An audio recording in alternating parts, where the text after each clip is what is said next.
Ibu ini punya telinga nggak? Bapak bilang apa? Hah? Maaf Pak, Ibu janji tidak akan mengulanginya. Enak sekali tinggal bilang maaf. Tidak, tolong jangan lakukan itu Pak. Pak, siapa kalian? Kita adalah penjaga hatimu. Apa mau kalian?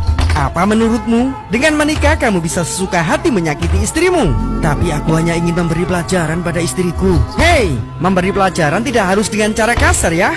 Benar, bukankah Allah sudah berfirman, dan pergaulilah mereka dengan cara yang patut. Maka bersikaplah yang baik kepada istrimu. Tapi aku udah capek. Dia tidak pernah menuruti kata-kataku. Jadi aku harus melakukan ini.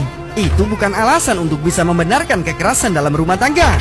Benar, Allah melanjutkan firman-Nya, jika kamu tidak menyukai mereka, maka bersabarlah, karena boleh jadi kamu tidak menyukai sesuatu, padahal Allah menjadikan kebaikan yang banyak padanya.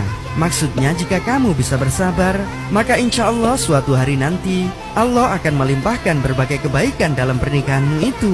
Yah, tapi bagaimana jika aku tidak bersabar? Kan batas kesabaran orang beda-beda. Betul, tapi kamu tetap harus mengikuti cara yang diajarkan Allah. Aku mengikuti cara Allah kok. Aku pernah baca terjemahan Al-Quran yang isinya kita boleh memukul mereka. Gini-gini ya, disinilah pentingnya belajar pada ulama. Kamu tidak boleh memahami ayat-ayat Allah hanya dengan kemauanmu sendiri. Maksudnya, ayat yang kamu maksud itu adalah surah An-Nisa ayat 34 yang berisi tentang cara mensikapi istri yang nusyush. Nusyush, benar. Nusyush itu istri yang durhaka kepada suami.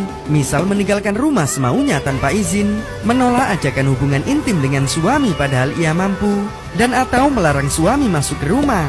Nah, itu salah satunya yang dilakukan istriku.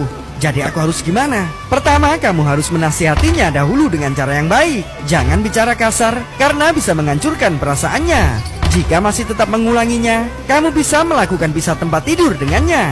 Kalau masih mengulanginya, ini yang kamu maksud tadi. Kalau masih mengulanginya, kamu bisa memukulnya jika perlu. Tapi memukul di sini tidak boleh menyakiti atau melukai, dan jangan sampai membekas. Misal hanya sekedar menepuk badannya saja, karena tujuannya hanya untuk menegaskan bahwa dia telah bersalah.